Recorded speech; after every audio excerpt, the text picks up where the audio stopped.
Oops. Hi everyone. Like always, we're gonna give people a few minutes to get on. I think you all know the drill by now.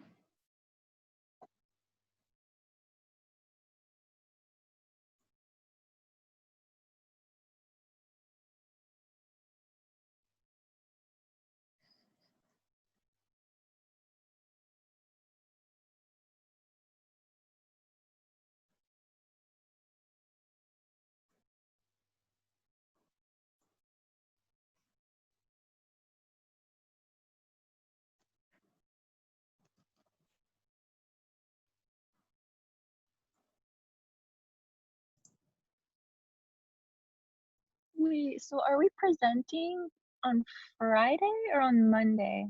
On Friday. Oh, okay. Okay.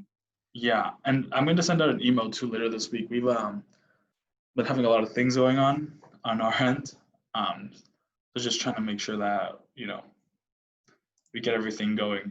But yeah, it'll be this upcoming Friday, and in that email it will detail if we need you to send in your presentation, which you will, but you'll still be the one like sharing your screen. I'll give you all the ability to share your screen and kind of walk through it, kind of time limits, what that's going to look like, and kind of a little bit of the structure because we might be having more than just presentations on Friday because obviously we want to celebrate like the closing out of the program, stuff like that, right?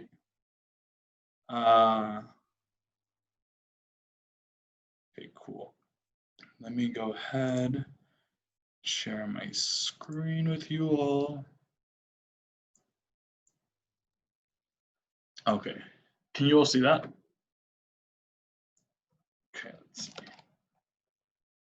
Okay, nice. Okay, so it looks like we have most people here, so I'm gonna go ahead and get started.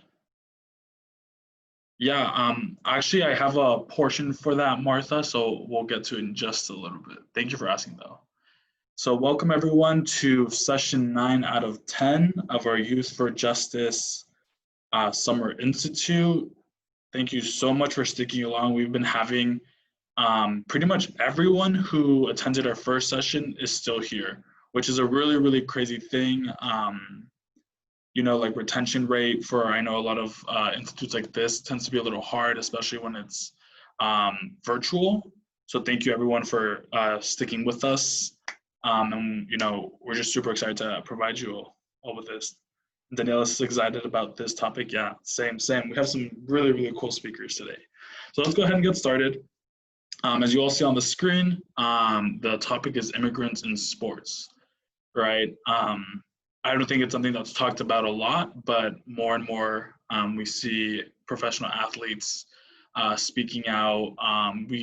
Whether it be against the social justice issues or their own like governing boards, like we see with FIFA and women's soccer and stuff like that. So we'll definitely be getting into that in a little bit. But first, I want to go over the agenda, kind of, what we always do. So yeah, quick welcome and check-in. Then we're going to have a panel discussion very similar to what we did last week. We're going to take a quick break, and then we're going to have a program wrap-up discussion with everyone. As always, put your questions in the chat or let me know out loud if you have any questions. So just a quick check-in. The youth fellow applications are now out. I sent out an email to everyone who was in the last session. If you were not at the last session or did not receive the email, please send me a message, whether that be to the youth email or through the GroupMe. Yeah, go ahead and send me a message and I'll go ahead and forward it to you. Yeah, we went over the youth fellow thing a little bit, but pretty much it's an opportunity for any of you who have been part of our youth programs to take the lead along with some of our existing youth fellows like Christina, who also joins these sessions. And get to plan and lead other youth in like year-round youth organizing meetings. You also get opportunities like you're privy to some trainings that Siren is able to provide, different discussions, different, talking, talks with different organizations, and a lot of that. It very much is a program where you kind of get out what you put in. With a lot of, I think, social justice and organizing work, So if you're interested, go ahead and fill that out. I see that we've already had 3 applications, which is kind of crazy because we sent it out just a couple hours ago. And then there's a timeline on there for you all to take a look regarding when we're going to be selecting. Like I mentioned, look out for an email on final presentations. We're trying to make sure everything is as clear as possible. Again, don't stress out too much about it. You all have been pretty good about emailing me and letting me know, hey, this is going on, maybe late to a meeting, or just keep it up. I think you all know we're pretty, we're okay with like working around what you need, right? We're going to be sending out an email regarding stipend for a lot of you. It should be for most of you, I think. And if you're someone who's been showing up consistently and maybe are not in the stipend program, shoot me an email.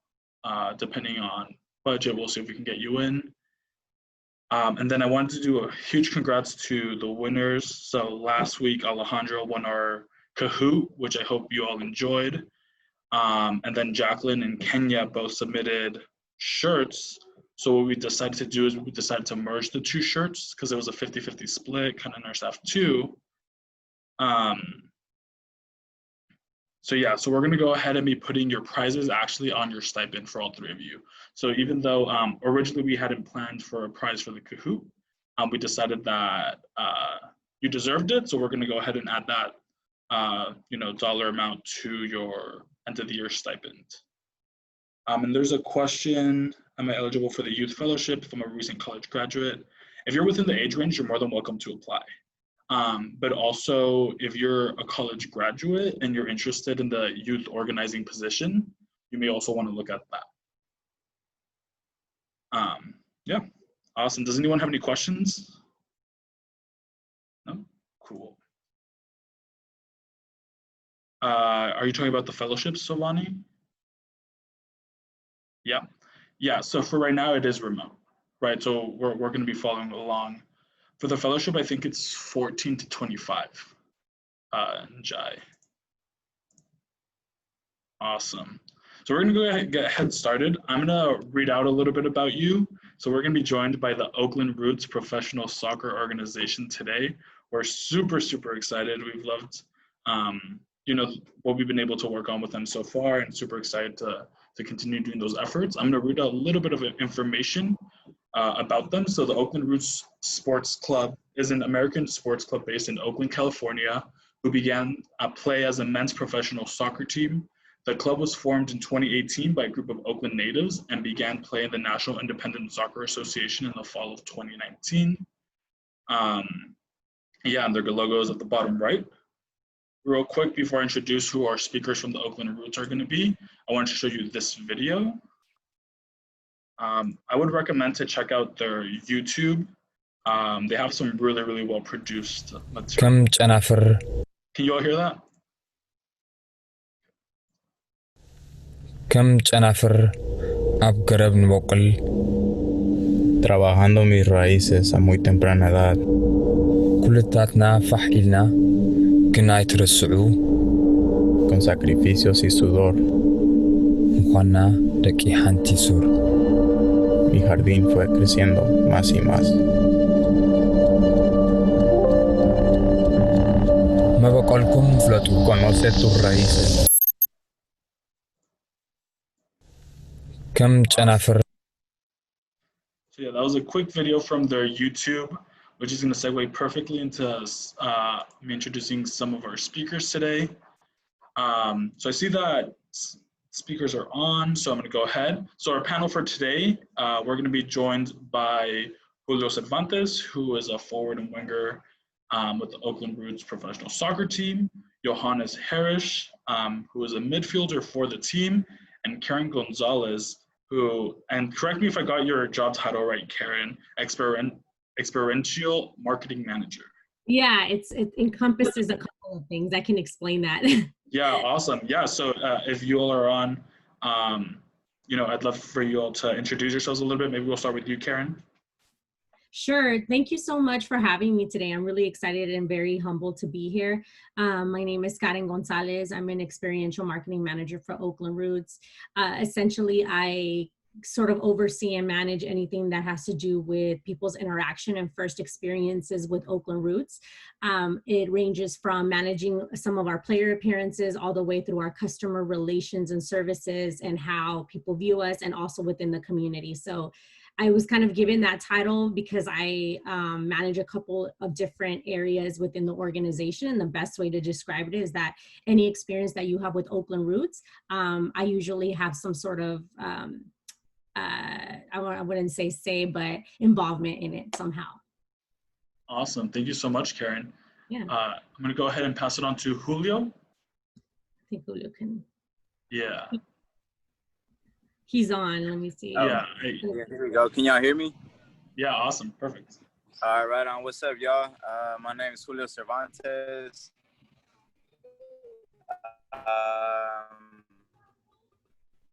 Like He's cutting off. Huh? Yeah. mentioning, I play for the Oakland Roots. I was born in Guadalajara, Jalisco. But hello, Hello. can you guys hear me? Yeah, that's a little better. Oh, sorry. I'm having some really bad connection right here, so I really apologize for all of That's that. okay.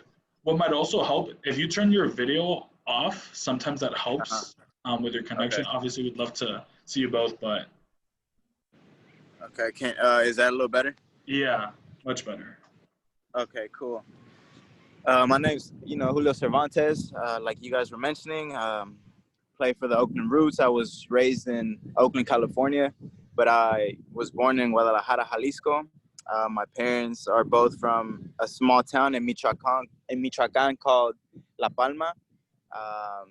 And, I've just been very blessed and very fortunate to have met a lot of people in my life who I consider mentors, and people in my life who, like Maricela, who have taken me under their wing and have shown me how many people are in the same spectrum, and how a lot of us are all in this together, and how when we come together, there's no stopping us. So I'm really, truly grateful for all of that.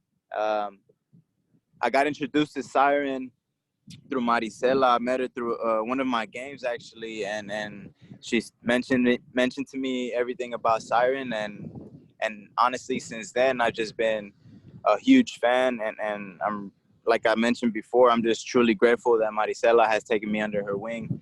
But just a little bit about me, and my status and everything. I knew from a young age that my parents didn't have much, and so I believed it was up to me to try to make a way for my family. Long story short, I think it's very important, to go through the system, but like a lot of us, we add our own little flavor to everything, and so my platform, through soccer, I'm able to express my feelings in that way, and I'm sure you all find your own unique ways to express yourselves in that way as well. And it's just, I'm truly humbled, and thank you again for allowing me to speak and be in front of you all, who are a huge inspiration to many. And please, if you guys have any questions, feel free to reach out. Awesome. Thank you so much, Julio. Did I see that Johannes is there with you? Yeah, he's right here. Yeah, Johannes, if you'd be willing to go ahead and introduce yourself as well. Hey guys, again, my name is Johannes, and I'm a midfielder for the Oakland Roots, and I'm from Eritrea, which is in East Africa, and I moved here about now 10 years, and I was part of the Soccer Without Borders program, which helped me adapt to the culture and the new environment here, and through that I was able to really adapt to the new culture and environment. And yeah, I mean, don't have much to say, but yeah, that's it. And if you guys have any questions, Yeah, so we're gonna go ahead move on to the next slide. Yeah, thank you all for introducing yourselves. Just to go over real quick how we're gonna go through this panel. I got in a couple questions, but I have them up here as well. So I'll go ahead and ask you all. And then I'll just, toss it to either one, any of you. And if you have something to say, definitely also chime in. This will be more of a free-flowing conversation. And then towards the end, just so we don't overwhelm everyone, we'll have a Q&A session. So if you have questions, you can go ahead, put them in the chat, or you can just wait until the Q&A and we'll go ahead and open that up. Sound good? Awesome. Yeah, that's perfect. Awesome, thank you, yeah. So some of you have already answered this question, but we want to go ahead and put that out there and just ask what your connection with immigrant rights is, and why you're joining this fight, and being here today with Siren. And I'll go ahead. Maybe we'll start off with Johannes.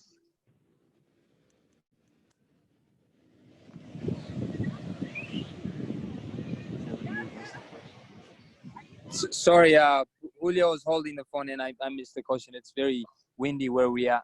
Okay, yeah, no problem. I was just asking what your connection is with immigrant rights and, what makes you passionate about it.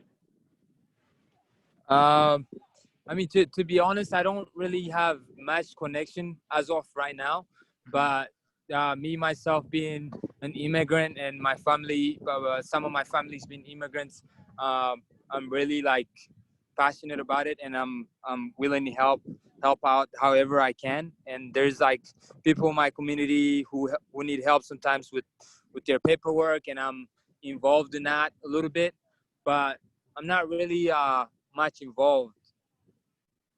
Awesome. So definitely tied to your background. Yeah. And I'll go ahead because Julio, you shared a little bit about your story. Do you want to maybe bring it full circle and tell us why what your connection is with immigration and immigrant rights? Yeah, I think it's very important that I use the platform that I'm in right now to bring awareness to everything that's pretty much going on. Like I mentioned before, for many years, and I can speak for relatives and people that I'm really close to.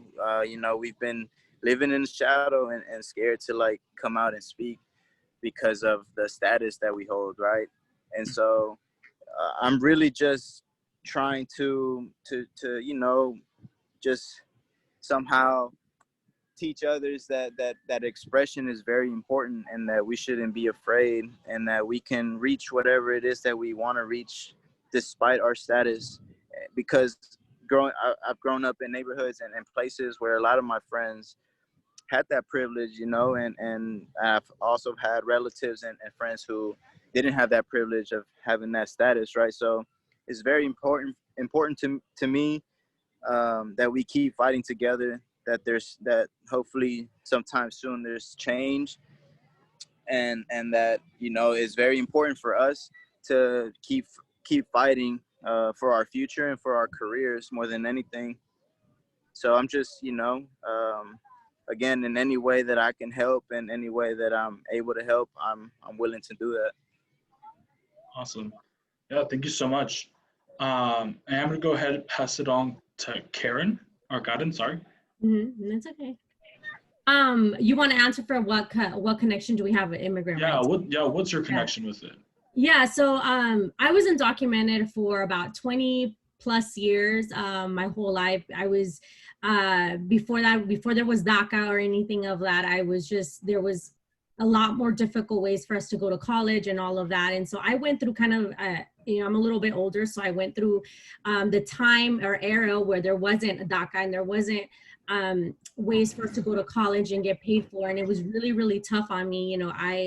I don't talk about it often, but, I've had to sleep in my car so that, I didn't ask my parents for money, and it was tough because they were paying for my school out of pocket, and I had to have 2 to 3 jobs and not be able to keep up a, straight A student. And so I had a really, really difficult time, and I vouched that when I was done with school, I was going to do anything possible so that people did not have to go through the things that I, had to go through. And so I use every opportunity that I can in every position that I've had in my career to try to make sure that we kind of have a voice in the table, that immigrants are being considered, and that every time an organization makes a move internally, it's also thinking of the immigrant and the Latino experience, right? Because that's the experience I have, so that's what I can bring to the table. When I finally was able to, I worked at Mi Pueblo for a little bit in the corporate office. I don't know if you guys remember. And at the time I worked in HR because that was all that was available. And someone gave me the opportunity to work there, even though I didn't have status and or legal status in the country, I should say. And when I did that, my goal there was to employ people as much as I could who otherwise wouldn't have opportunities, right? So that was my vision on there as I was there. And I felt that that was how I gave back. Then when DACA passed, when Obama gave us DACA, we then, or when we struggled to get DACA, we fought for it, I would say. I signed up to, or I applied to an assembly member's office, so a state assembly member, and I was, from my recollection, I was the first person to, DACA with DACA status to get into, to work for the State Assembly of California. In Senate, I think it was State Senate and Assembly. And it opened up, I felt like that day, like my whole world opened up. I mean, it was endless. And I got into politics, right? That was really what I went to school for, but I had waited 2 to 3 years to get a job. I started my own business, personal training, because that's the only way that I can make ends meet, right? And I thought, great, I went to college and I can't even use my degree. So as soon as DACA passed, I went into government and politics. I worked with state assembly, a senator, and also a Congress member in Georgia. And every time I'm there, you know, one of the things I advocate is for immigrant rights, right? And how do we, now that I was protected by that, like, how do I speak up for the people that didn't have DACA, or the families that didn't? And so to me, that's always going to be my inspiration. As of recently got my green card. So I had my green card and now I became a citizen. And so obviously now I have more protection, and I feel committed more than ever to have to say things and fight for things for people who sometimes cannot, because you fear, you know, your family, yourself, your family, your protection. And so that is why, you know, I use whatever it is that I'm at, in this case, sports, to be able to highlight the issues that immigrants face today. Awesome. Thank you so much for sharing that. Yeah. It's super exciting. Before, you know, I think even Marisela had met. Marisela's our executive director, by the way. Do you want to say hi, Marisela? Oh, Marisela's here. Yeah. Hi, beautiful faces. Love seeing you guys. I pop in and out all the time, and I'm so proud of this program, and Nico and Vanessa and Christina, and just love seeing all of you. And I'm so excited for the graduation on Friday. Hey. Yeah. And thank you, Karen and Julio and Johannes. It's so amazing to have you guys here today. Yes, so I realized that not everyone knew who Marisela was, so I want to make sure that everyone here knew she's our executive director. And before even Marisela had met Karen, you know, I think you mentioned that you got your citizenship and your family done here, correct? Along with, I know Julio did, came in for our DACA work. Yeah, I did. I actually got my my work done at Siren. And then my citizenship, I was able to do it myself, but I had some of that work done. So I've heard amazing things of Siren, as always. And my parents also did their legal status through Siren. So it holds a really, really dear place in my heart. Awesome. Yeah, so these are the exceptional people that we have joining us today. I'm going to go ahead and move on to the next question. And it was, what made you want to pursue a career in the sports industry, particularly in soccer? And I think we'll go ahead and follow the same order as last time. I'm going to go ahead, pass it on to Johannes.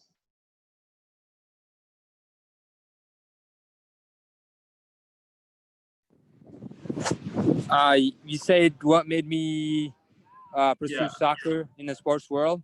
Yeah, so just generally, what made you want to pursue a career in the sports industry, and for you, soccer? Yeah, I mean, from the young age, I was introduced to the sport of soccer in my neighborhood back in Eritrea, and everybody that was older and my age was playing it, and I fell in love with the game then, and I kept playing the game until this day. And you know, it was a dream always to keep playing and play at the highest level I can. And right now, I'm playing for the Roots, which I'm thankful to for allowing me to play and giving me the opportunity to play. But it was just always like a passion of mine, and it's what I used to get away from my problems, and it was my my escape. It was my go-to whenever I had a problem. It's just when I step to the field, I'm always happy and I'm always smiling. And it's also something that allowed me to get used to this environment and start making friends and understand the new environment I was in.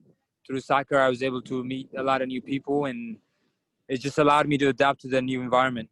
Right. Awesome.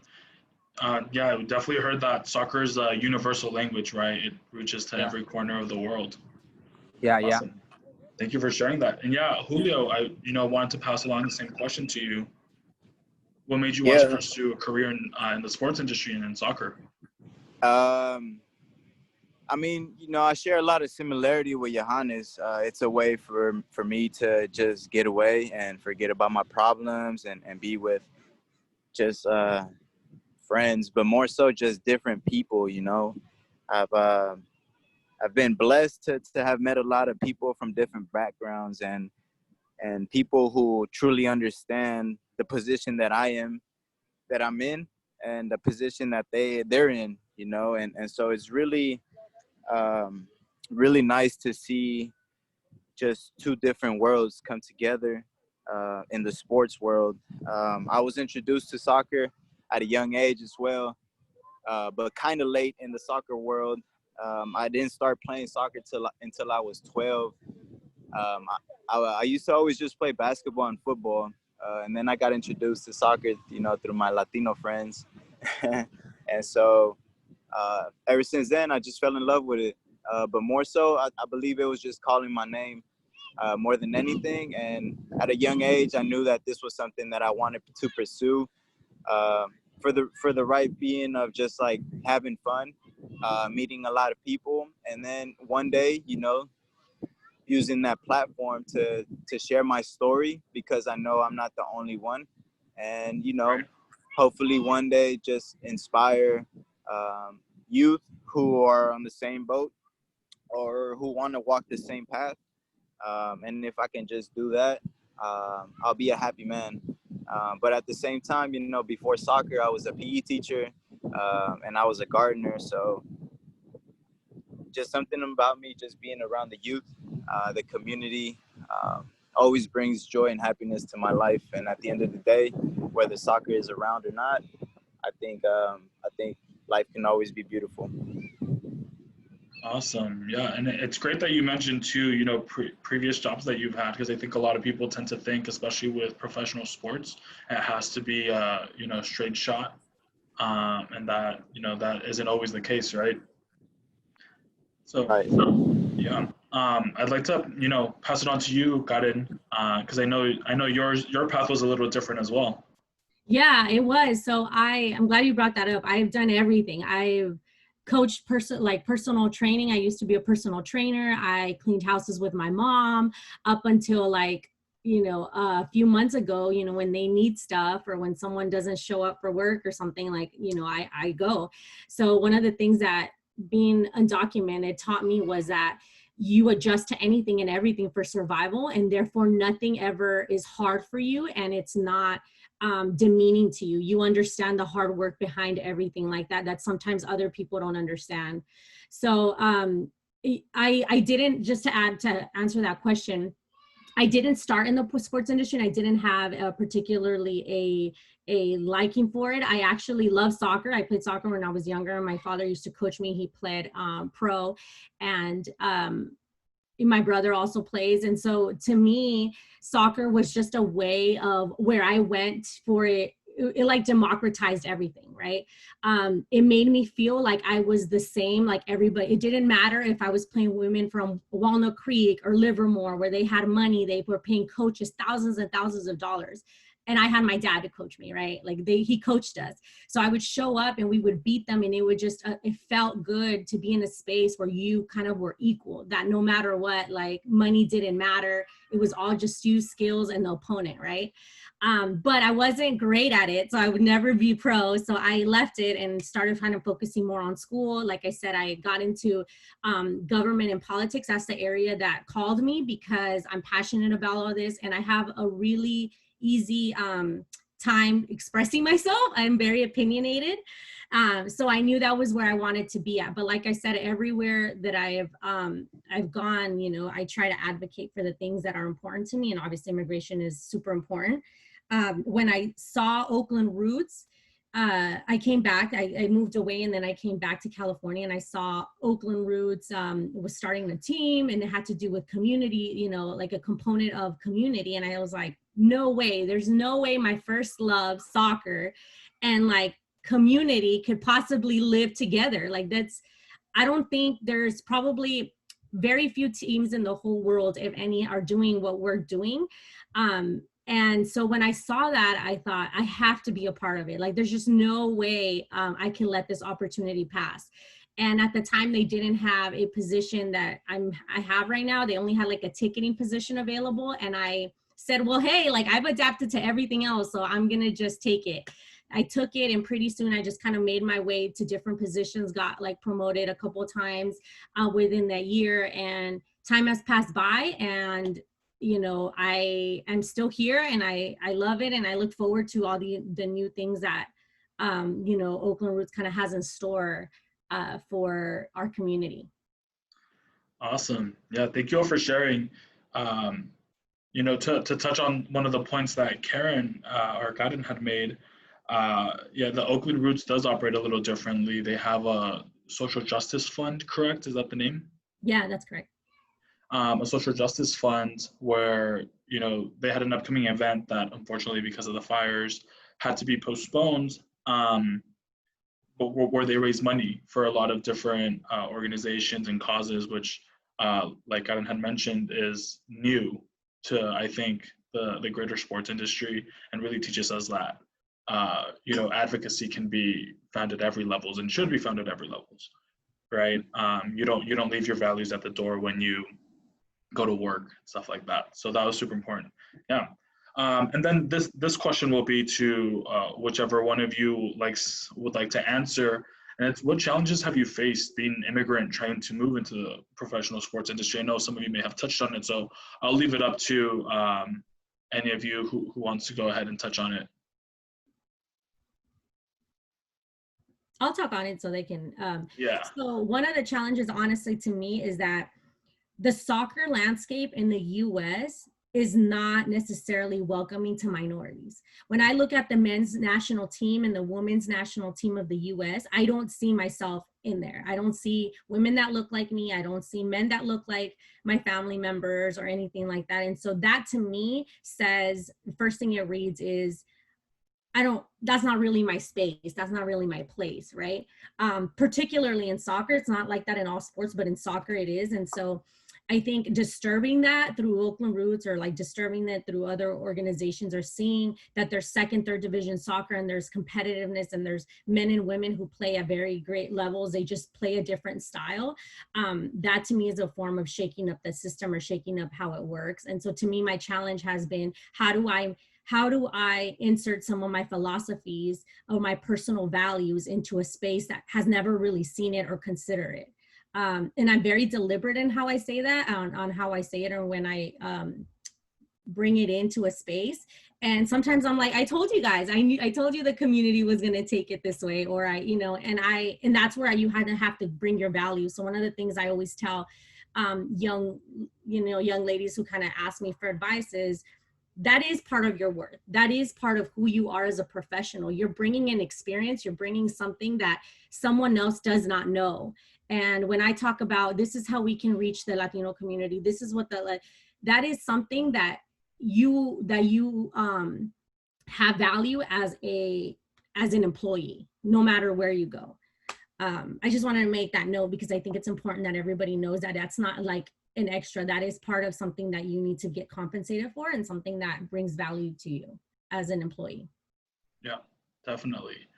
I think maybe I'll pass it on to Julio if you want to go ahead and talk about maybe what challenges you faced, particularly being an immigrant, trying to get into the sports industry like this. Yeah, I think at a young age, I knew that I was going to come across many obstacles and challenges. And somehow I came to the realization that soccer was going to be like low-key my way out, and I just kept fighting, kept pursuing the dream. And through soccer, I was able to receive a full ride scholarship to University of the Pacific, receive higher education, meet obviously, many people along the way. But even then, through all of that, obstacles and challenges always rose. And if, we don't rise to the challenge, we become stable. So like we all, we keep fighting, we keep moving forward. And the challenge personally for me, because of my status and my immigrant status, I'm not able to travel outside the country where the soccer world and everything that involves with sports is totally different, right? We've grown up here in the States, and this is all we really know, or at least this is all I really know. So if I had the opportunity to travel abroad or meet other places in the soccer world, I think things would be a little bit more differently, obviously, by gaining more and more knowledge and skills in soccer, but also just being aware of how things are ran through the soccer world and the industry, right? So those are challenges that come across my path. But again, we always rise to the challenge and we always try to keep moving forward. Yeah, and it's super. I think that's something really important that a lot of people don't think about, especially with those who have DACA. Like myself, I was asked to attend a conference in London, fully paid for by the magazine The Economist, and was not able to attend. Right, like simply like regardless of the invitation, could not attend. Yeah. But yeah, like Julio mentioned, we rise to the challenge and we figure out some way to still bring value and still create that sort of value. Johannes, the same way I know you mentioned having come from Eastern Africa and having to kind of I don't want to say assimilate, but you get accustomed to the culture here a little bit, meeting new people. I want to see if you faced any challenges as well. I mean, yeah, at the beginning when I first moved here, like I said, it was difficult for me to make new friends, or because of the cultural differences and the language difference. I didn't speak the language, and also another thing was the pay to play. It was very expensive to play in the clubs, in the high clubs. So there was no way my family could afford it.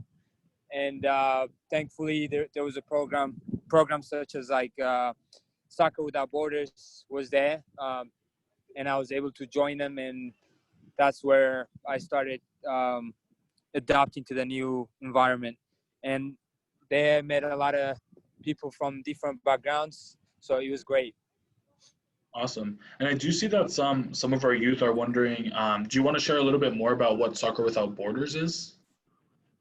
Yeah, Soccer Without Borders is like a soccer program, but it's just more. It's more than about soccer. It's how do we help recently migrated students adapt to the new environment and help them with school, and soccer is the way they do it. Oh wow, awesome. Yeah. Yeah, thank you all for sharing that. We'll go ahead and move on to our next question. And this next question I think greatly ties into what the Oakland Roots is really about, and why, having spoken to some people from the Oakland Roots team, why the Oakland Roots came about, right? And it's how, sorry, I should say has. So how has your position allowed or will enable you to advocate for immigrants and other marginalized youth with everything we see going on right now? And maybe we'll go ahead and start with Julio on this one, to switch up the order a bit.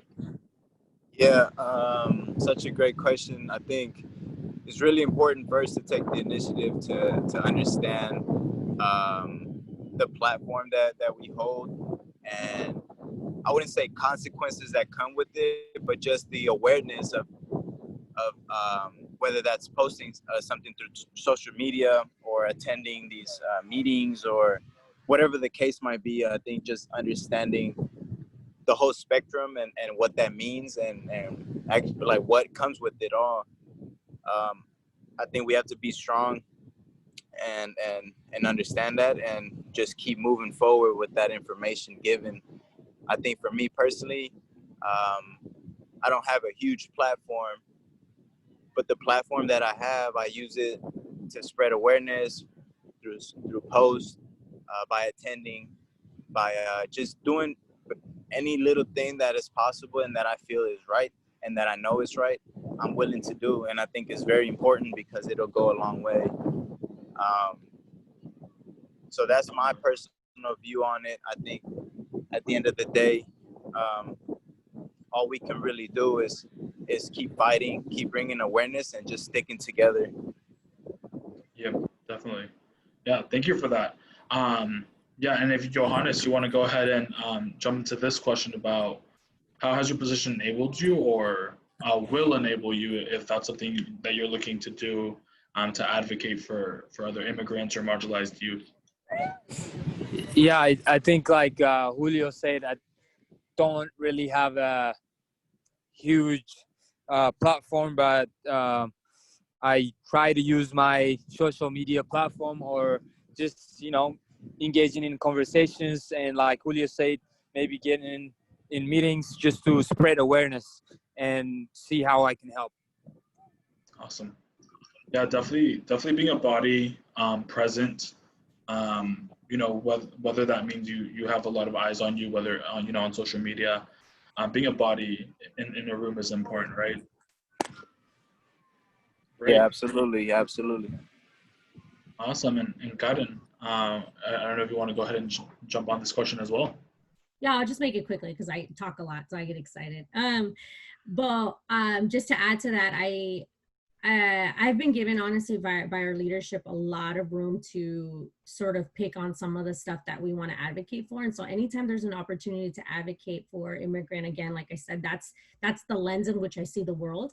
And I want that lens to be brought to the table when we're having discussions about things. And you cannot acknowledge that the immigrant experience right now is so important because we are in politically in such a difficult time, right? Where we can lose DACA at any minute, and everyone needs to know what's really going on, and that people who are undocumented or DACA or whatever their situation is, they're all around us. They're our cousins, they're our friends, they're our renters. I mean, it's no longer a secret. And so the more I can get the word out, I try to take advantage of that. I know we've done it with Siren. I've really pushed on, wanting to do that because they've been so receptive about it. We also did it with Border Angels. I had the opportunity to ask if we could do some work with Border Angels. We got kids tickets who had never been to a soccer game. I mean, it was, wow. And the guys that are some of our players, including Julio, and were just so accommodating and so gentle with these kids who had experienced this. And the feeling was so overwhelming. And to me, it was like probably the highlight of the entire time I've been at Roots. And we've had a lot of really fun moments, but any time that I see a space in there, I'm very intentional with wanting to do it. And I think that's also part of the feedback that I give young people. It's like on the next, one of the questions was, you belong in those spaces, right? Like these are the spaces that are yours and you do belong there. And anytime you have the opportunity to say your opinion and speak on behalf of someone else, don't be shy to do it, because other people are not, other groups do not, they don't shy away from wanting to be at the decision-making table. So. Yeah, awesome.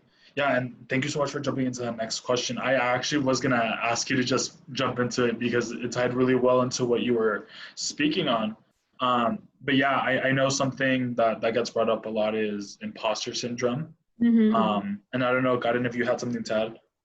Yeah, I mean, I think it's normal for everyone. I mean, I don't know if you follow a little bit of Alexandra Ocasio-Cortez, right? And she always, even in her video, she's talked about like, look, I'm in this powerful position, and sometimes I feel like I don't belong. Like I'm an imposter. Like, do I really deserve this? Am I really good at this? I don't know if I'm. And you kind of have to make yourself big, right? And I have had that feeling. I mean, I've clean toilets, you know, like people sometimes are like, you know, I recently bought a car and people are like, oh my God, now she drives a car, blah, blah, blah, this nice car. And I'm like, yeah, but they're not there to see when I was cleaning toilets, when I was, you know, all 4 years of college that I was working, you know, 3 jobs, 2 jobs, and trying to figure out how I was going to make ends meet and do this and that. Like people don't know that. So you have to believe that everything that you've done, you've earned it, right? And that things are not a coincidence, particularly for people who have had so many doors close on them. And I got really comfortable, and I know you've all felt this, like you start to get really comfortable with people closing the doors on you. And you're okay with that. And then you go and you knock on the other one. And then you go and you knock on the other one until one of them has to open, right? And one of them has to bring an opportunity. So I really feel that those spaces in which we're in, you just have to sometimes sit back and really take in the air and say, and make yourself big. Like in your mind, like as corny as it sounds, like here I am, I'm gonna make myself big. I belong in this space. And I do that sometimes when I'm going into a meeting that I know like is gonna make me nervous because I'm gonna say something that might, you know, rub people the song. I'm like, I belong here. My word is just as valuable. And then you go in and you say it, right? In whatever space you're in, not just, you know, work, sometimes it's with friends and family and all of that. But that's the biggest takeaway I can give to people, that you just have to talk yourself through it, because that imposter syndrome is very real and everyone fights it, I think. Yeah, definitely. And it's cool that you said the whole idea of making yourself big, because the way I'm a pretty confident person. I don't know if that comes across. And Marisela knows, I think that's one of the things you cited when you first saw me in a meeting.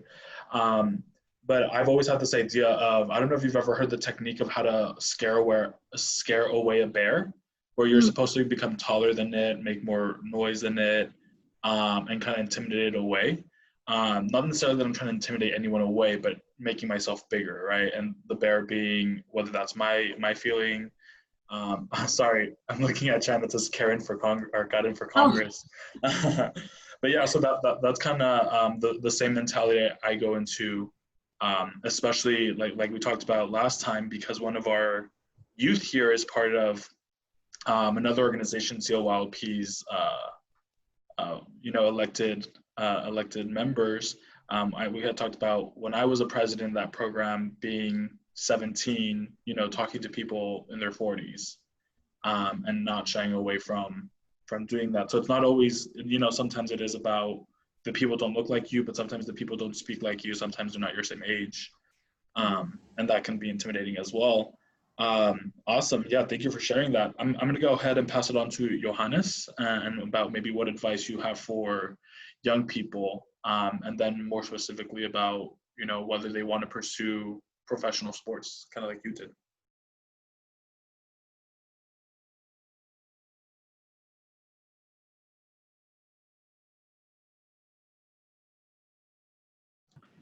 Sorry, guys. It's okay. Yeah, I mean, the advice I would give to the younger, to whoever's listening, and you know, the younger generation, is just to keep grinding and to keep working hard, because whatever you want is not going to be given. Especially for us, you know, it's difficult. It's hard for us because our parents, our families don't know much. They're working hard to, you know, give us the opportunity, but sometimes they don't know much, and we gotta dig deep and work hard for everything that we want. So just to keep working hard and to not get discouraged if things are not working out. Just keep working. That's all I can say. Awesome. And yeah, Julio, same question to you. What advice might you have for, you know, for the youth listening, and then, you know, just generally? No, yeah, I think Johannes touched on it. I think working hard and the work ethic is definitely important. I also think just being yourself at all times is very important. Um, I think being in tune with yourself and knowing who you are as a person can go a long way. Just continue to be yourself at all times. Some people will like it, some people will not. But there's one person who will, and that's yourself. So just keep being yourself at all times. Fight through whatever it is that you're going through. Um, Believe in yourself. Stay motivated. Keep helping each other out. Be a self-loving person, individual, and keep sharing in this world and keep bringing peace and love. Awesome. No, thank you. And then I'm going to move on to my final question. I do want to be mindful of our speaker's time. So I'm going to move on to my final question, and then we'll go ahead and get into a short Q&A session. So yeah, so it's, what are your thoughts on the state of immigration policy and other social justice issues right now? I know there's something that is often talked about in the Oakland Roots touches on some of those issues. Maybe we'll go ahead and start with Johannes.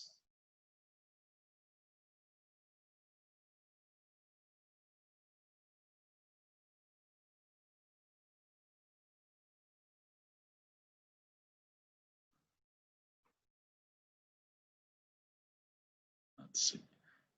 Well, we'll give Johannes a second to get on. I'm going to read something in chat, and I see that Mader mentioned that AOC is a common shout out in every single one of our meetings. Yeah, sometimes, yeah, she is. Johannes, are you there? Or how about you, Julio? Okay, maybe we'll pass it on to you, Karin, to start this one off. What are my thoughts? Well, I felt like we had made a lot of progress from a while, and it's hard to see the light sometimes. But I believe in now more than ever in taking control and in really owning the voice that we have, right? And really like being unapologetic about it. And that's just the policy. What do I feel particular about that? I'm obviously enraged. I think that the immigration policies that this administration and has done for our communities are so detrimental and hurtful, and will leave scars for the rest of our lives, I think. And if you're not personally affected by it, you definitely know somebody who is, and therefore it affects you. And so, my personal opinion, I think the only thing left is to be who we continue to be, which is strong-willed, unapologetic group of Latinos trying to make this world better for the next generation. Definitely. I'm going to see, Julio, are you there?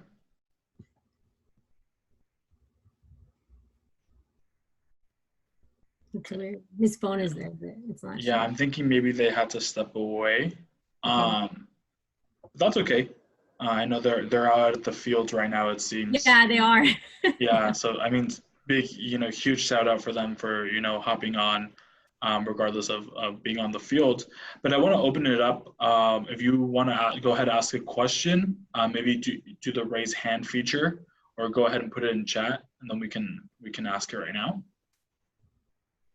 I'll give you a couple seconds to type.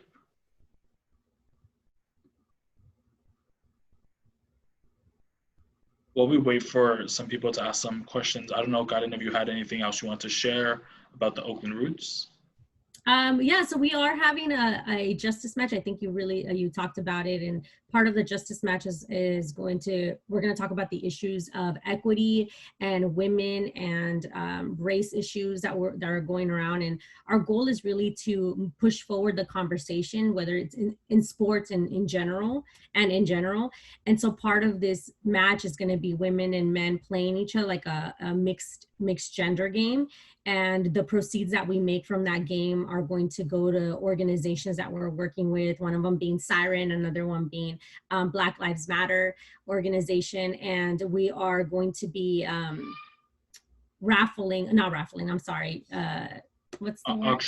auctioning, there you go.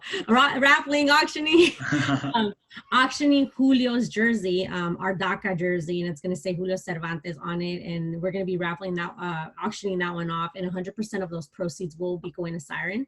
So I'm excited about that part. We're also doing the same thing for Black Lives Matter, for a Black Lives Matter jersey. And so the goal really is just to continue having this conversation about it. And because of that, because we were inspired by all of that, we started a justice fund, and the justice fund will forever live with Oakland Roots. And our goal is to continue getting funds in there for us to distribute to organizations that we work with.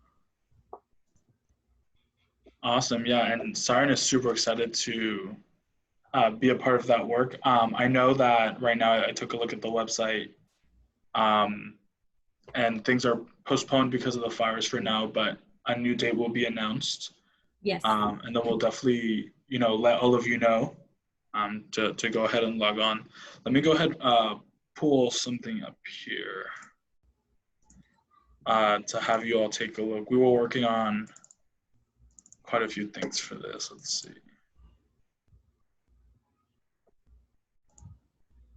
And then again, feel free to ask questions. Let's see. Let me see if I can. There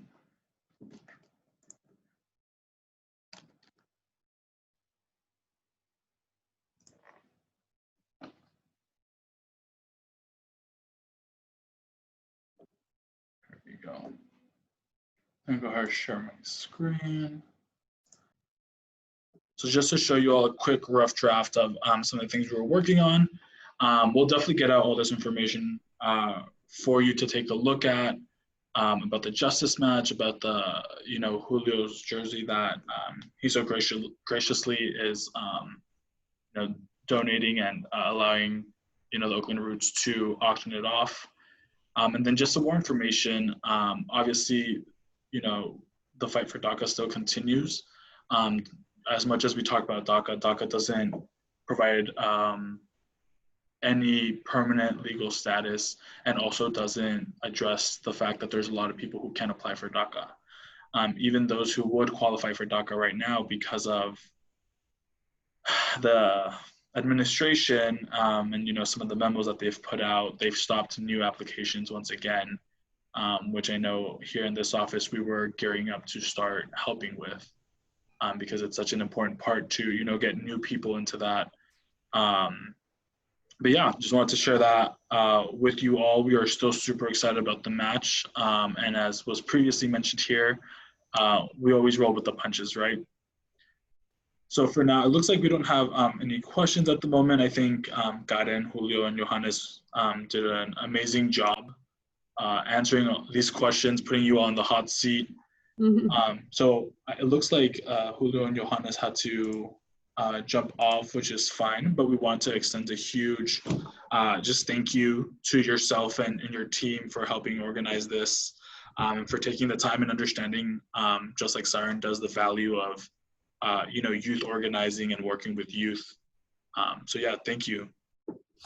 Yeah, thank you. I just wanted to add, I put my email at the bottom there, so please feel free to reach out to me for anything you may need. One of the things that I maybe didn't add in what I was saying was that I was really, and Julio talked about it, I was really, really lucky that I had a lot of mentors and people to guide me through things.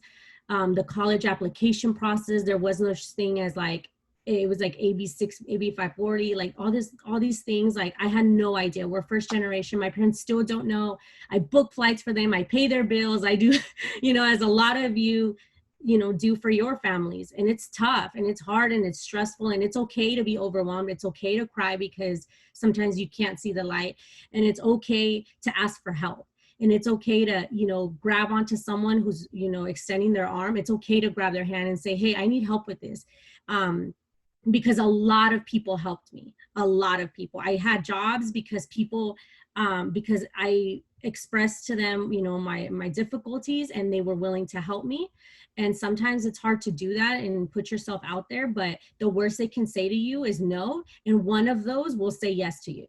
And so we just got to get really comfortable with rejection, because in the midst of all those rejections, there's always someone willing to help. And I think Julio mentioned that, and that's been my experience too. So feel free to take my email address, and also link, on LinkedIn, I'm on there as well. So feel free to reach out. We are also going to be opening opportunities for for internship opportunities in the near future. And we're always looking people to work on game days on our games. So sometimes they're on the weekends and stuff. And a lot of students enjoy that because they're able to go to school and then on the weekends work. So if that's something of interest to you, feel free to reach out to me. Awesome. Yeah, thank you so much. Got it. Hey guys, sorry, Julio's phone died. We were using Julio's phone, and mine is about to die too right now. Oh, it's okay. Yeah. But yeah, So, we just want to say, I guess, thank you before it dies. Thanks for having us. And any final words you want to say, Julio? Yeah, no, I appreciate you guys for all your time. And again, any questions, anything you guys need, we're here. Feel free to reach out. awesome. Thank you so much. Yeah, huge shout out to everyone from the Oakland Roots team. Thank you guys. Thank you. Awesome. Right. So, yep. So what we're gonna go ahead and do, I want to be respectful of y'all's time. You're more than welcome to stay if you like, but I understand if you have to hop off or maybe want to be done for the day. We're gonna go ahead move into our next portion of the session. Share screen, which is a break, right? So again, like always, quick 5-minute break. Feel free to turn off your camera, your mic, and then I'll go ahead and let you all know when we're coming back. So 5 minutes.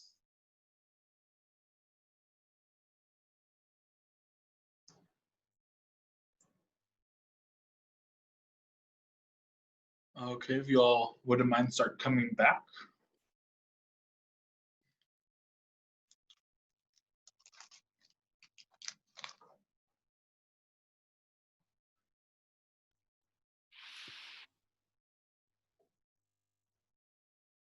Okay, let's see.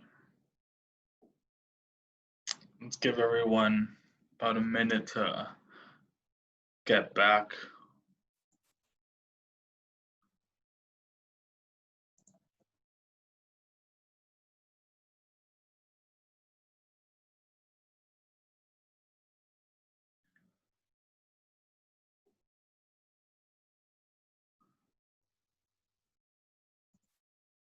And Jasmine, I know you sent me a question. I will go ahead and take a look and then respond to you after today's session, or at the end of today's session, just so you know I'm not ignoring your message.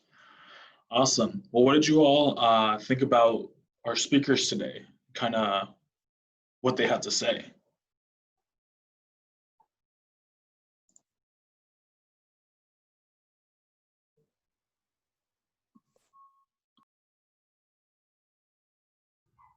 I thought it was pretty interesting because I think it's a side that we don't get to see a lot of the time when we speak about like immigration and people immigrating here and trying to like live their lives, I guess. And I thought it was really inspiring to hear all of them. Awesome. Anyone else? I liked hearing Karen talk, and I think it's really inspiring how they're able to tell their story and how just face how they overcame imposter syndrome was really inspiring to hear. Yeah, definitely. Anyone else? Maybe one more person. Yeah, the way Karen was talking about how she was like she went from living in her or not living sleeping in her car a couple days, and how it really like touched like home for her, like the problems with immigration and everything. Like it was really inspiring because I know there's a lot of people out there that are also just like her who need help, and seeing the fact that she really wants to motivate others and to motivate youth to stand up for things like that was really admirable. Definitely. I'm going to go ahead and read some things out of the chat real quick. Larissa mentioned that she appreciated it. Soccer has always played a huge part in her life, so it was nice seeing them involve themselves within this movement as athletes. Definitely, Jennifer Aloa found this super interesting.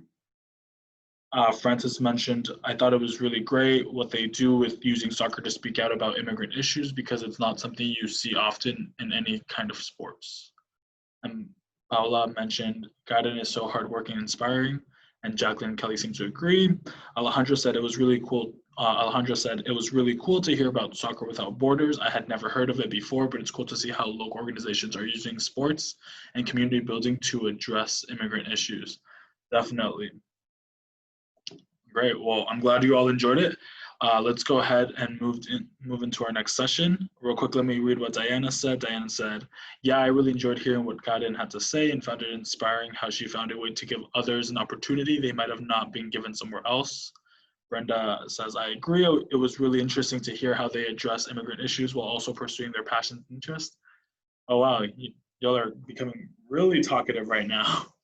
Daniela said, I have recently started to learn more about how sports is not accessible to all people, including immigrant people.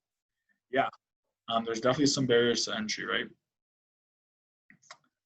Love seeing women in politics from Rosie and Mary, definitely. So this part of the session is going to be a little different from anything we've ever done before. As you can see here, I have the opening slide for every single session that we've had so far. So what I wanted to do with this, seeing as this is kind of our last, I don't want to say our last informative because I'm sure everything that you'll present on Friday will be informative to your peers and, you know, all of us here, but our kind of last having myself, Vanessa, or, you know, someone else up here speaking session for the majority. So I want to go ahead and open it up. We've talked about a ton of different topics from economics to allyship to advocacy, education, LGBTQ plus narratives. So I just want to open it up. I'm going to let you know I am going to be calling on some people because I do want this to like be an opportunity or to kind of like, you know, push you all out to like kind of deep dive into some of these things because I know a lot of the time we want to continue discussing some of these topics and then are sort of running out of time, right? So real quick, I'm going to read what's in the chat and then I'm going to open it up to everyone else. Mia mentioned, I think it's hard to decide exactly which session has been the most interesting out of everything that we have been working on. Everything has all been really interesting and I love listening to everything that everyone has talked about. And Jennifer mentioned that education one for sure.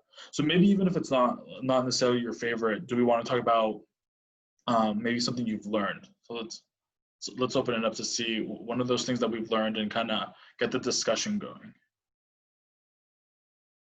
I could start if that's okay. Go for it.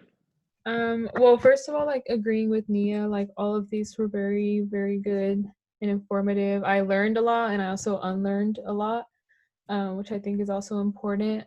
Something I learned like more specifically was in the environmental justice because I knew environmental racism existed, but it was really crazy, you know, getting to go look more into that and also like learning about the Green New Deal, I believe, and how like AOC and all those other people are working with that and how, you know, we could take a step forward with the environment, but also tying it back to like the community and how it affects people. So yeah, I really enjoyed that one along with the education one.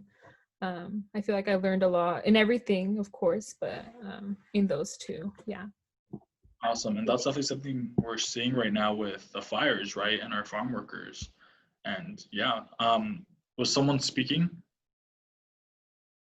I think I heard someone start speaking. No? Okay, I'm gonna go ahead and read some things from chat while the rest of you think a little bit. She kind of had mentioned, I love the environmental justice, advocacy, and know your rights sessions. Heidi said the environmental justice was very informative. I never really thought about, I thought people could be affected by where they live just because of their zip code. Nia said, I think that the allyship and youth power is a really interesting one in respect to my job as an intern for students for quality education. But I do like the know your rights session because I think that's very important to know, especially since I have some loved ones who are undocumented. Daniela Camacho said the environmental justice one, I think you meant reinstated or resonated with me because of validated experiences that I have had along with my peers in San Jose.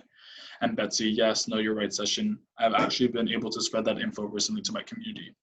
Awesome. Anyone else want to share like a topic as that we can discuss a little bit further, because that's kind of what we're looking.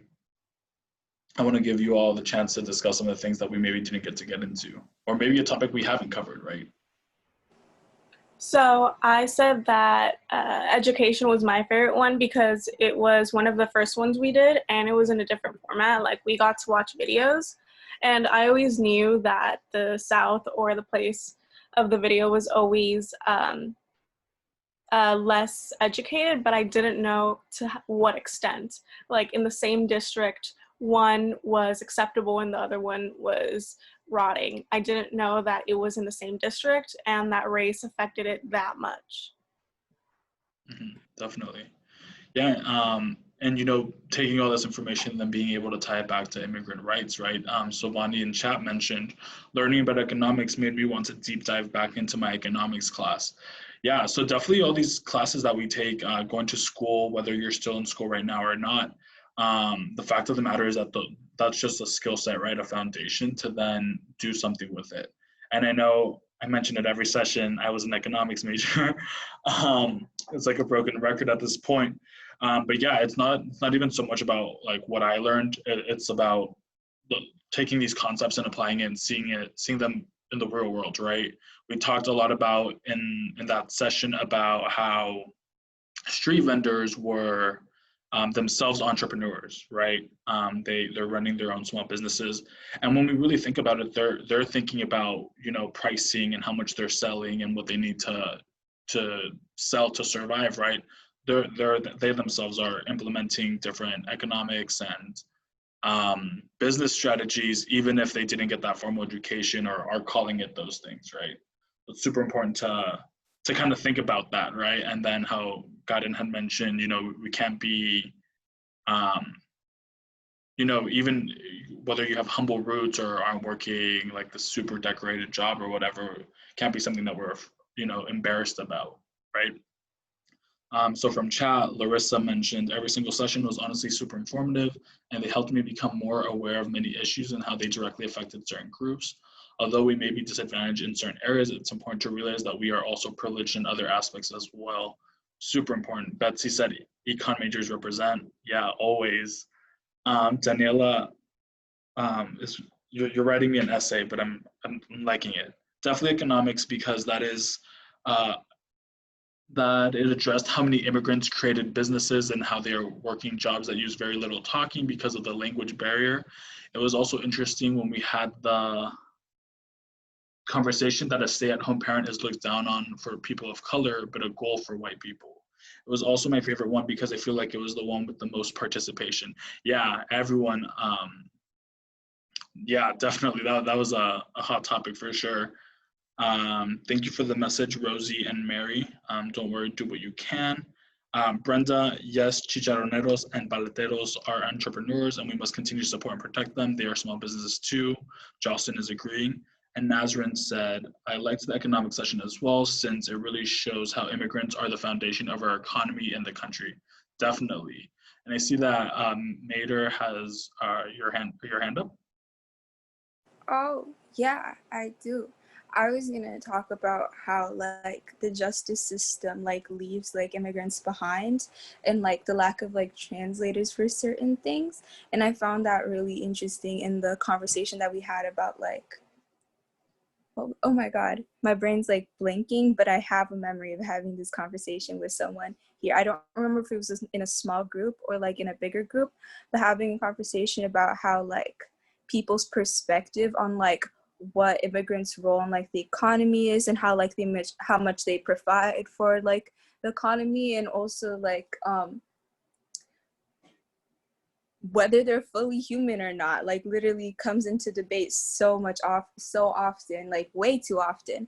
And one of the things that really like bothers me a lot, I guess, is the way that like the care system, like the elderly care system and like education fields that are like extremely underpaid. Like there's what's this program, para educators, basically the people that take care of our disabled students. Like it's like mostly like Hispanic and Filipinos and like Africans and immigrant women, and like they're so underpaid. I know because my mom is. They get paid so little. I think it's like 20,000 or like 18,000 like a year, and it's like absolutely horrible. And then at the same time, the people who take care of our elderly too, that is filled with a lot of undocumented people. I know my mom used to do that also. And again, the same group of people, Filipinos, Hispanics, and like just basically immigrants, like the majority of immigrants in the area. And it's really like, since these like jobs are like filled with groups of people that are like unrepresented in like politics and like financially, they don't get protected legally also. I remember there's this one incident where some of the women that were, it's mostly women that work these jobs, and some of the women were being harassed by the elderly. I remember like the Filipinos would be called like japs and like chinks and all the slurs in the book. And like the N-word is a very fun one, that because like elderly people, you know, mostly elderly white people, because they're the ones who get to pay for this special care. And it's like the way that these people are like harassed in their positions, and also the way that like, I'm going on a rant now, but basically I'm gonna like tone it down a lot. But yeah, it's just really frustrating thinking about how much like the way that you're born affects how you're treated in every position, and how like who is in like those certain positions like get like really unprotected just because no one seems to care about them. And so that's something that like really pissed me off a lot. I remember in a meeting, and it just sparked in my head right now. So sorry. Awesome. No, thank you for sharing. And I think you touched on some like really important things about how, you know, when we talked about value and all the money that immigrants had put into the economy, there's a lot of the intrinsic value, right? The value of those people who are caring for our, you know, disabled or differently abled people who are, you know, getting their education that way, or who are translating for other students and immigrants who are coming to this country and caring for those people. That's a value that money, you know, can't put a price on, right? Let me go through chat real quick. I see that Paula had mentioned the LGBTQ allyship, education, environmental justice presentation, highlighted the intersection of systemic oppression. Yeah, I think something that has been really big in our sessions is that we talk about a lot of different things in a session, right? Because nothing is ever just one thing. Kathy mentioned I really like the LGBTQ session because it shows how important it was to feel confident about yourself, and I learned more about the history, about how people would be shamed about their sexuality. Yeah, and that continues to happen, unfortunately, right now. Daniela Rios said, the Know Your Rights presentation was by far my favorite. Not only did I learn lots about the judicial warrants and procedures of an ICE agent, but I was able to spread the word amount. So I think you're trying to say to my friends and family, whether they're undocumented or not, the more who know, the more who can spread the word. Definitely. Dayanara agrees.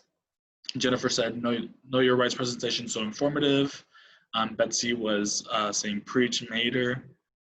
Jennifer sharing the sentiment, it was Brenda. A lot of people are sharing that sentiment. Mater for office. Jennifer said, OMG Gabe in the LGBTQ session. We loved Gabe. Yeah, I went to school with Gabe. That's super cool. She kind of is sharing the same sentiment. Paula, the same thing, and Jacqueline as well. Um, yeah, a lot of people liked Gabe's presentation. Yeah, definitely. And then, even connecting that back to, the complexity of being an immigrant and the complexity of being LGBTQ, right? You have to deal with a lot of different like cultural baggage or stigma and stuff like that. So it's super important. Kelly said also the elected officials panel was super inspiring. I don't know if you want to talk about it a little bit, Kelly, what you found inspiring, or if. Yeah, so I think it was really inspiring to hear how their stories in a way were so similar in that each of these officials faced some sort of discrimination while trying to run for office, and some of them didn't even think about running for office in the first place, but they saw how much that their community needed them, and so they just went for it against all odds, and fortunately they were able to be in this position where they can continue influencing the people around them and fighting for what they believe in. Yeah, definitely. And even touching upon that last session, I saw a lot of people surprised that you could run for office, right, as young as 18 or even younger. I don't know if anyone wants to talk about that or maybe what they got from last session.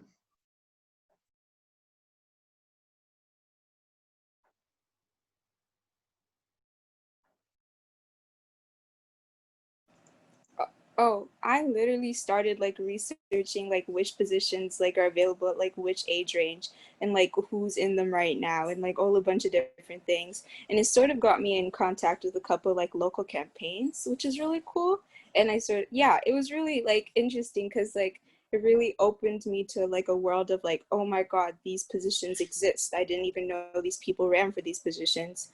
And like I can make an impact on like who's in those seats, even though I can't run now because I'm a child. But it's like, yeah, it was really cool and interesting and really exciting. Mm-hmm. But you mentioned that you're young, but you're in these discussions. We're all in these discussions. People of like very different. The age gap is pretty big in the people who are able to join this program, but we're all having these discussions, right? Because no matter your age, it's affecting you, right? Sometimes certain people are affected a little bit more than others, but it's not a competition, right? No one wants to compete to be oppressed. Awesome. Does anyone have any other thoughts they want to share? Further discuss a certain topic?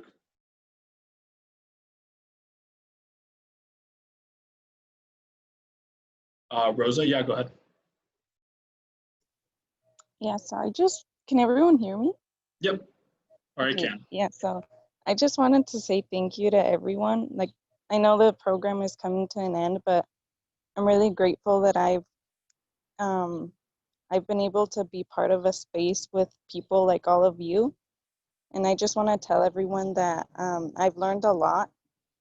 And I want to thank like every person, because I think everyone's taught me something.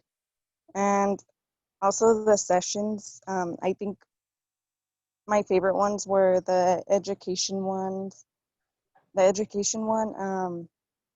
economics one, because for the education one, it really brought up things that aren't normal that some schools have to do in order to raise funds.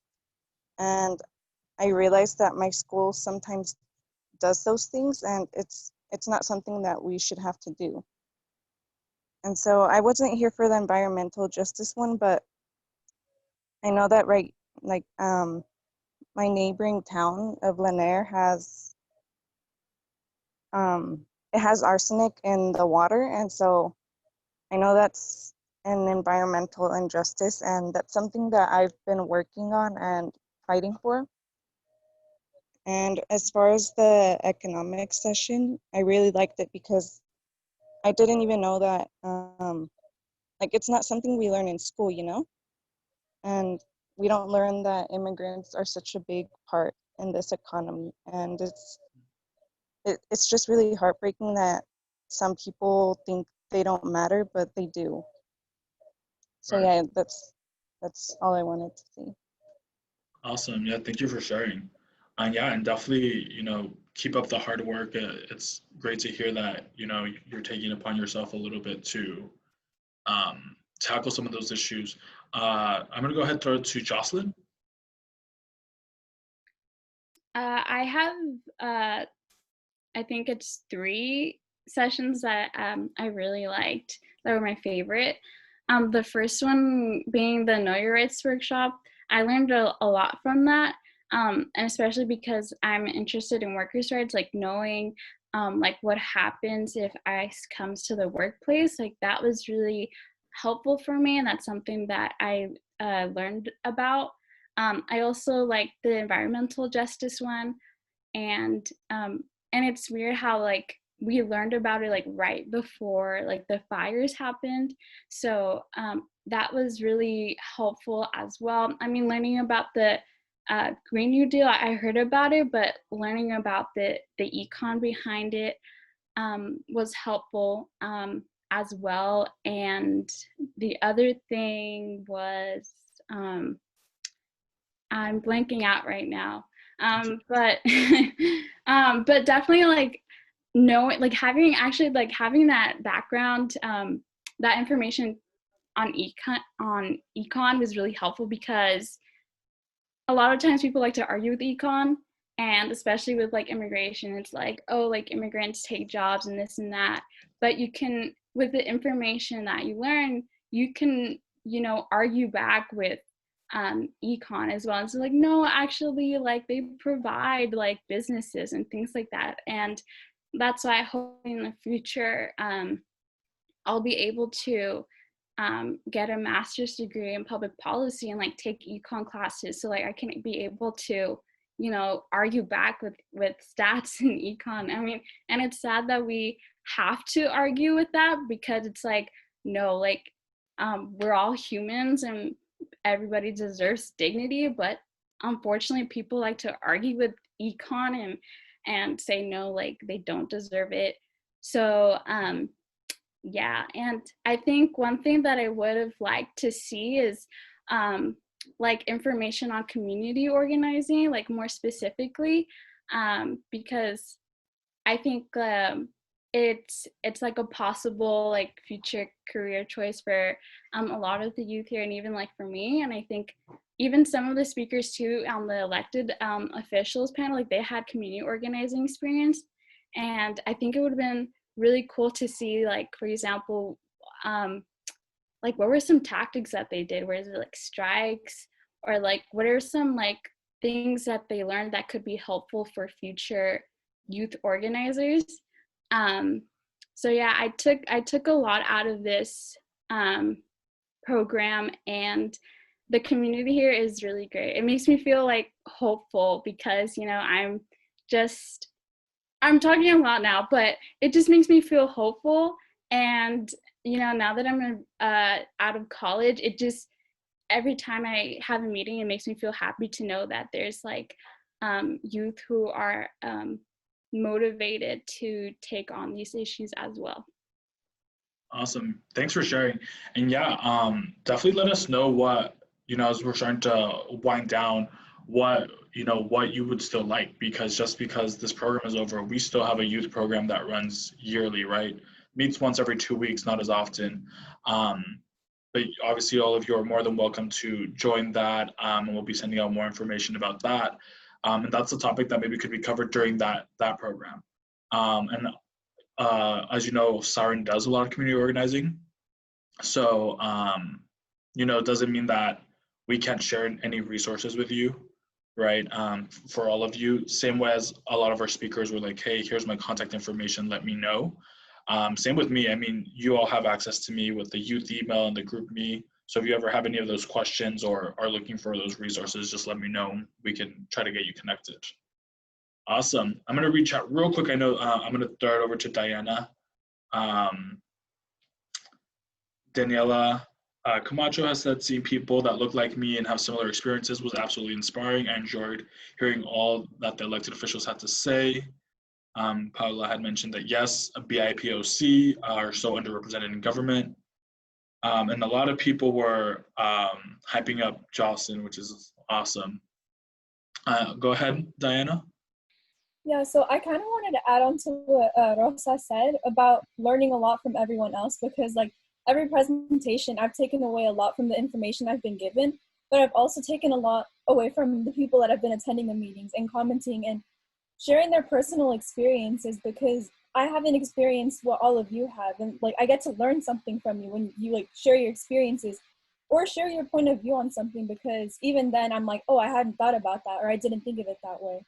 And I've just taken away so much from all of you. And it's just like, I don't know, I'm really like happy I got to attend all of these meetings. And like, speaking on some of the meetings more specifically, I really enjoyed the education session. I thought that was very informative. And which other one? Oh, the environmental justice was definitely another one that's going to stick with me. And the economics, I took away so much from the videos, and I'm inspired to learn more about this information. I already said this last time, but every single time I go to a meeting, I want to learn more about this subject. And yeah, like hearing what all of you had to say, whether it was experiences or just your thoughts on something, this made me learn so much more aside from like all the information I'm already gaining. Awesome. Well, I mean, we're super glad to hear that. And just you know, keep in mind that all these sessions are on our YouTube page. So if you ever need to refer back, or if you ever, I know I had some people reach out like, hey, I want to share some of this information with this other group I'm a part of. Let me know. I wouldn't mind sharing presentations with you all or sending you links to specific videos. I know I sent some out when you all asked. So yeah, definitely let me know. I saw, Paola, you had your hand raised, but no longer do. Did you still want to share or no? Yeah, I just Oh want no, to. my bad. I just want to Sorry. thank everyone Uh-huh. for like engaging in these discussions. And I feel like hearing people, yeah, again, like hearing personal experiences from people is what's really kind of not striking, because I feel like we've all experienced some form, most of us experienced some form like racism, prejudice, and just being able to have discussions and hear different points of views and hear these presentations from people directly involved in these communities, whether it's from the environmental justice or for the LGBTQ community. It's so kind of inspiring to see what's being done, but it's important to also realize what can be done and what we can do individually as we kind of go towards progress and go towards liberation for all intersectional groups. And it's super important to have this kind of group, because as like Latinx myself, like I feel like in a lot of political discussion groups, I feel really not included at all, and it's kind of almost like kind of gaslighted. And being here with all you guys has been super inspiring and kind of put forward my kind of passion towards advocacy. And I just want to thank everyone for that and for being so open-minded and passionate about what everyone has to say. And I really hope to see all of you guys in like public office doing all these things and seeing you just like kind of taking on the momentum and just doing things. It's really inspiring. So yeah, I just want to say thank you. Awesome. Yeah, and definitely, you know, take whatever you learned from each other and from the sessions and the speakers and form your own opinions. You know what I mean? You don't always have to agree, but you want to, you know, take other people's experiences and perspectives with you. Go ahead, Betsy. Oh yeah, thank you. I just wanted to add to the last person that spoke. Like, it was just really great, you know, hearing from everyone and, you know, getting to learn with all of you. Like, I'm about to start school, and like I've also been feeling like, you know, like that imposter syndrome or whatever, and been feeling like kind of left out. And but like being able to be a part of these conversations and like knowing that all of you are so amazing and like so hopeful and so like eager for the future, and like you agree on all these topics and towards change, you know, it's really like, I don't know what the word is, it's like not satisfying, but I don't know, like it brings me kind of like some, I don't know, peace, something like that, you know, like just makes me fulfilling. feel better. Yeah. So yeah, Awesome. I appreciate all of you. You guys are all amazing. Yeah. Thank you. Thank you, Nico, for everything too. Yeah. No problem. Shout out to you. No problem. I do see here in chat, there's some really cool words of encouragement. Jocelyn mentioned, thank you all. The community here is great. I also agree the community here is great. Alejandra said, you all are so bright and your minds and stories are just as powerful, with heart emoticons. Betsy, all your minds, I appreciate y'all. Thank you, Kelly. I just wanted to put that this out here for all of you. Are there any things that you wanted to see, or possibly could still see on Friday, but I mean, I'll be sending a survey out asking you as well, but I want to open that up to this discussion. Whether it be like topics that you all are interested in, perspectives that you would have liked to hear. I know Jocelyn shared a little bit about that.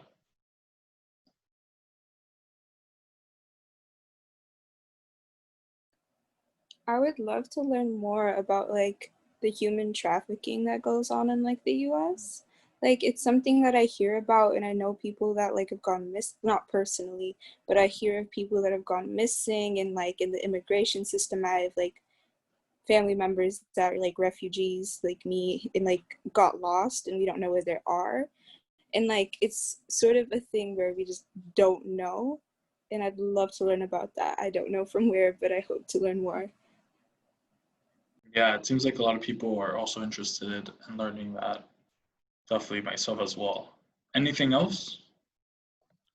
I feel like this kind of covers a lot of things. So I think learning about colorism, and I know in Latinx community that's such a big issue, and like we're exposed to things like Telemundo and Univision at such a young age, and it's really just all like white actors. Like these people are Italian, like playing on these Hispanic shows, and like that with colorism comes stuff as such as implicit bias, and that drives away so many people from opportunities, from getting jobs, from reaching these different opportunities.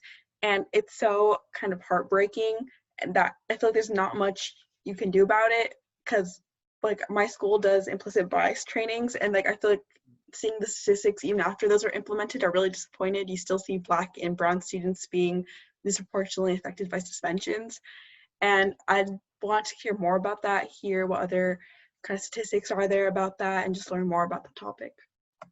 Yeah. Yeah, it looks like some people are agreeing, like Diana, Telemundo and Univision are so colorist. Kelly, yes, colorism is a huge issue in the Asian community too. Yeah, that's awesome. And I'm glad that we're able to talk about these topics, in a broader, more international community, in terms of the fact that like immigrants aren't just Mexican, you know what I mean? And I think that's been the narrative. I think that's still the narrative in the news all the time, always about the southern border. So that's why I made sure that we covered, like in that Kahoot game where we talked about how many undocumented immigrants came from the northern border. You know what I mean? It's not, also breaking down the idea that every time we think about immigrant, we have an image in our mind and stuff like that.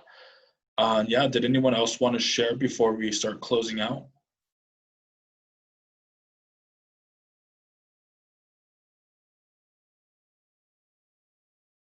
Give one more person a chance to share. Okay. Well, I will add, again, moving forward, let me read what Mater said. Y'all, Black people are out here bleaching their skin and permanently chemically straightening their hair, like still. Yeah, so it's definitely important for us to recognize that things are not where they should be yet, right? But I think it's also important to acknowledge that, we're working as much as we can. I mean, within ourselves, obviously, there's people like our politicians and a lot of other people who should be doing a lot more. But here within ourselves, I think we're working as hard as we can to address some of those issues. So yeah, I want to go ahead and start closing out. Give everyone a huge thanks for coming on today and being willing to speak. What I will mention is that a lot of you were, talking about a lot of these issues and topics. Again, if you're interested in applying for the Youth Fellowship Program, like I mentioned at the beginning, it's a program that you get out as much as you put in, and it can look a lot of different ways, right? It could look at, a lot of it is you and the other fellows putting on these types of sessions throughout the year, but also creating resources. Or, imagine a world where you had a pamphlet about issues that affect the youth, right? And other youth could take a look and be like, oh, wow, I didn't know that so many of my peers were affected by this. Or, you know, even myself never considered that I might be affected by this and stuff like that. So yeah, great. Francis, I have a question about the youth fellowship program. Who would we put as references? So I believe for your references, you should be putting professional references. So whether that is a job that you've had, volunteer experience, you know, let's say you were part of a club or you were doing some, you know, great work or working a lot, and you had a, you know, teacher advisor, something along those lines. How many spots for the fellows will there be? Thank you so much. Okay. So for the fellows, I think, so we have some current fellows like Christina, who are still staying on, but we have, I think, 2 to 3 positions. I have to double check with Maricela exactly how many we have on there. But definitely, you know, apply if, you know, again, like I mentioned, there's still that opportunity of the youth organizing associate for full-time, whether yourself, I know we have some people, like Jocelyn mentioned, who are out of college, maybe looking for work, not necessarily you, Jocelyn, but you know, because you mentioned that you're out of college, or you know anyone, definitely push them or let them know of that opportunity. Silvani, thank you so much for being an amazing host all the time, Nico. You're so professional, I appreciate that as a listener. Oh, thank you. Oh, wow, thank you to everyone. Betsy, when our apps due, let me double check for you. It's on there. I think they're due on Sunday, this upcoming Sunday at 11:59. But you know, just email me. I tend to check the youth email at least every other day. But if you need a response right away, go ahead, shoot me a message on the group me. I tend to respond much faster on there. When will the decision be made? On there it says the decision, I think it's that next week, later in the week. I think it's like a whole week cycle, if I remember correctly. But yeah, if you look at the application, it'll tell you there. I think it's like something like September 7th, and then you would go ahead and get started. Oh, there's a lot of things on here. Yeah, thank you to everyone who's saying thank you. What about phone banking? Are you asking if that opportunity is still open, or are you asking when you'll hear back, Rosie and Mary? Could you talk about the phone banking in more detail? Maricela, are you still on? I don't know if she stepped away from her computer or not. Or here. Give me 1 second. I think the person who runs the phone banking is right next door. Hold on. Let me check super quick.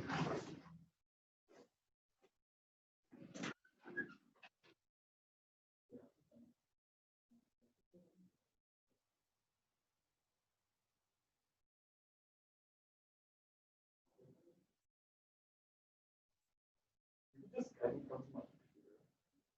super quick, because quite a few of them were. So I see that there's a lot of questions about phone banking, so I'm gonna go ahead. That I don't know if you want to. This one? Yeah. Hey everyone, my name is Azucena and I'm currently facilitating phone banking. At the moment, we are doing phone banking for Proposition 15, but next week we will start with phone banking for census efforts. And mid-September, we will continue with Proposition 15, Schools and Communities First. If anybody has any questions, I can answer. I think it's positions remote. So if you're asking about phone banking is remote, correct? Yes. So phone banking positions are remote. We just ask that you have a stable internet connection and a computer. And if you don't have access to a computer, we can lend you one. But we would have to fill out documentation for that. Yeah. Let me see. I think that's it. And do you know when phone bankers might be hearing back? So if you already applied, I believe I'm getting emails forwarded to me from HR.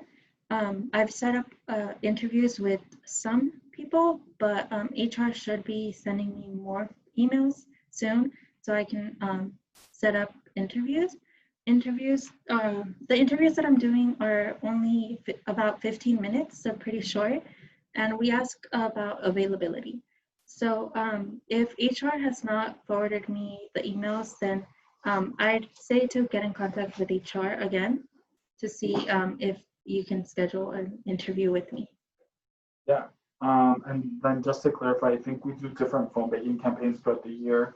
So maybe even if you're not selected for this round, we may be keeping you on file to see if we have availability for other campaigns, right? Yes, correct. So we do keep a file of those who have been interested in working with us or those who have worked with us in the past. And we do invite that mailing list once again when we have more opportunities as well. Awesome. So thank you so much, Azucena, for sharing. Yeah. Yeah, no problem. Awesome. Sorry, Marcel. I was just asking to see if you want to talk about phone banking, but I realized Azucena was right next door. So no problem. The only thing I would add to what Azucena mentioned is that the priority goes to people who speak other languages aside from English, because we're trying to call like Hmong communities, you know, Vietnamese, Lao, Cambodian, Spanish.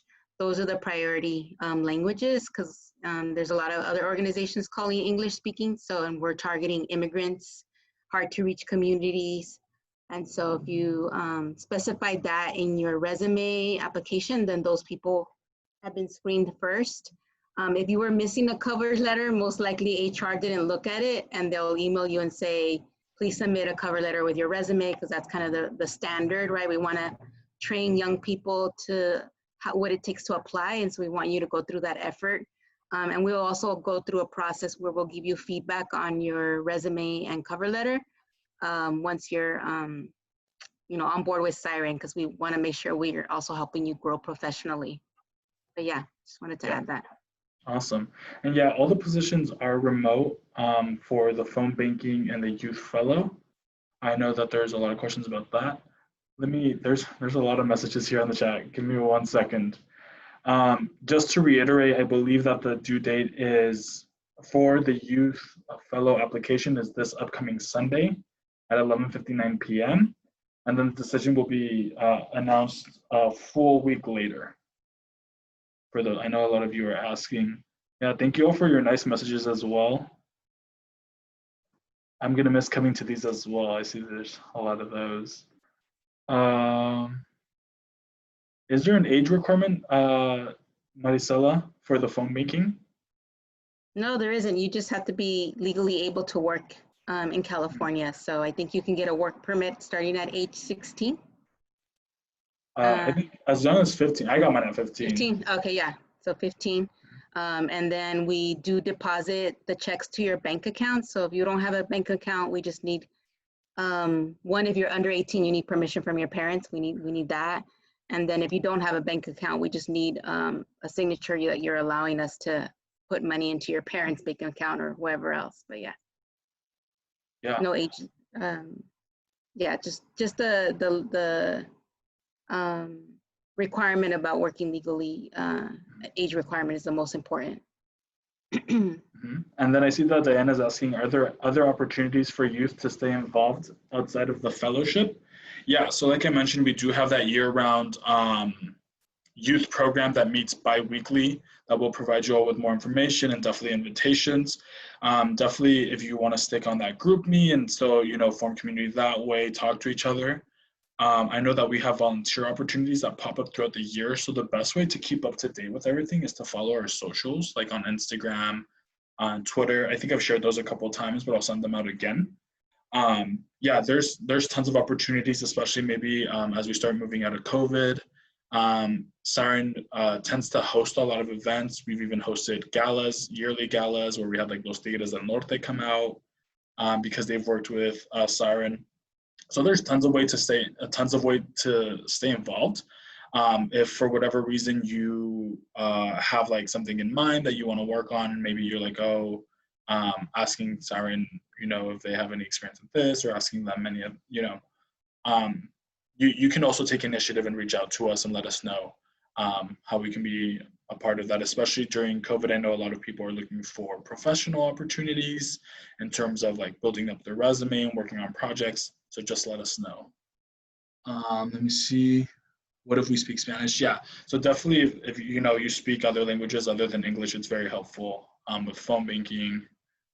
Awesome. I think that's it. And any last questions as we're about to close out? No? Awesome. Well, thank you so much. Keep an eye on your email, and I'll see you for our last session on Friday. Have a good night, everyone.